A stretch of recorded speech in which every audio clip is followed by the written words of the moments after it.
Hello. As many of y'all have already seen in your location, the 22 long rifle ammunition has gotten very scarce. And when you do find it, these bulk boxes that used to be $18 is costing you, I've seen, as much as 75 bucks. So the once very inexpensive round to plink with and to get some trigger time and to teach youngsters the fundamentals of shooting is become rather expensive. What I have found is, as long as you're using the higher velocity, which is a whole lot more expensive if you can even find it, like the CCI Stinger and this Golden Bullet by Remington, when you're buying this bulk ammunition, I've used a lot of this bulk ammunition over the years, and of course you have a few times you'll have misfires. That's known with 22 or rimfire ammunition. What I cannot stand is the failure to feed and the failure to cycle, and how dirty some of this newer bulk ammunition is. It's like they don't care anymore about the way they're processing ammunition. I guess it's people is buying it regardless, so it doesn't matter, but that's kind of my little rant.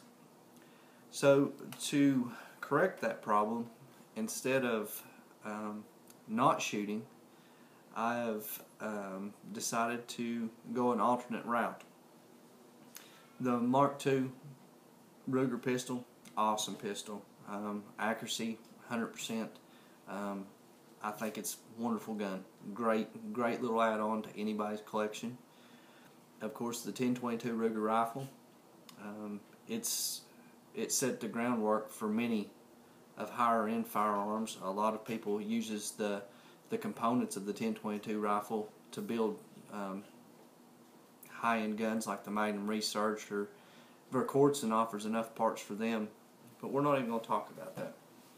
What I want to talk about is having something to shoot and enjoy, and using this bulk ammunition of today's standard that has cycling issues. I've found that the Walther 22 pistol, if you're not shooting a high velocity, it does not work the action very well.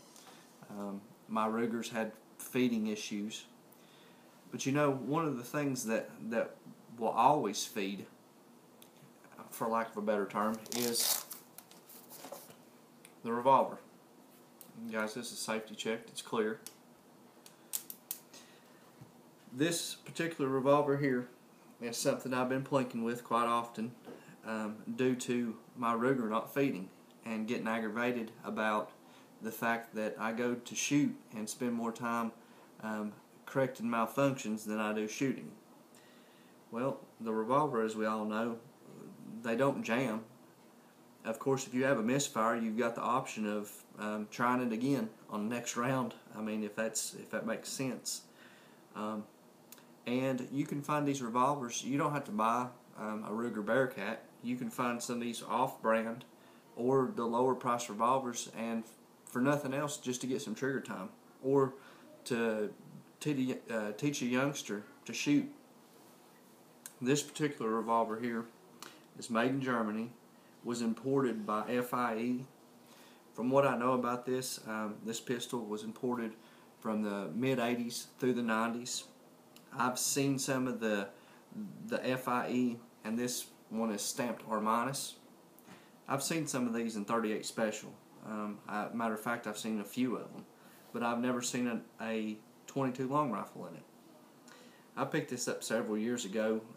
I probably paid $125 for this, and let me tell you, money well spent. This gun's made very well. This is the HW7 is the model number.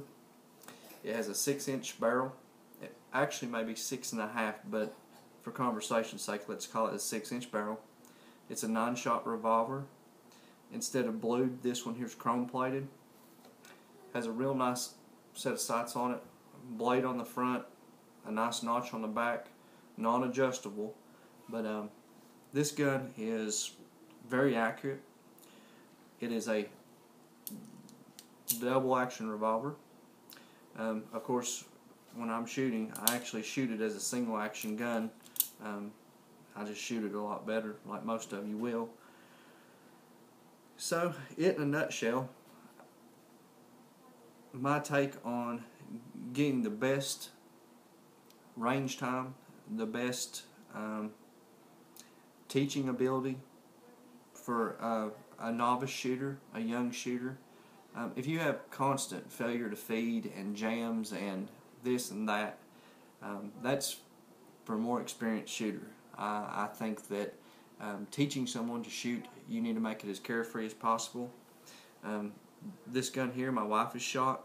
My 7-year-old daughter has shot. My nephews have shot this. This little gun runs great. Runs great. Can't say enough about it.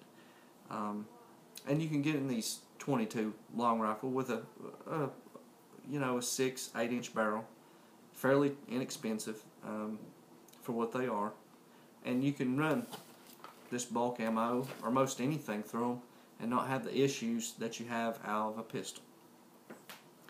So that in a nutshell, guys, is my opinion or my take. This will be something that maybe you could take in consideration. Check your local pawn shops, or check the used counter at your gun shops. See if one of these pops up out of somebody's dresser drawer, and you can buy it fairly inexpensive.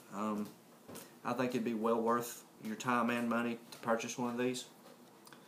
A fun little fact about this pistol here, I think I've run a bore brush down it 2 or 3 times, but generally speaking, after a day of shooting, I pull the handle off of it, and this one goes in the dishwasher. I've never had any problems doing that.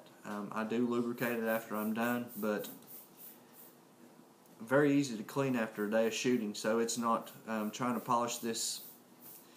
We call it the pimp pistol because of the chrome plating on it, but you can actually go for a day of shooting and come back, run it through the dishwasher, and pop it out, put it in the safe, and you're ready to go.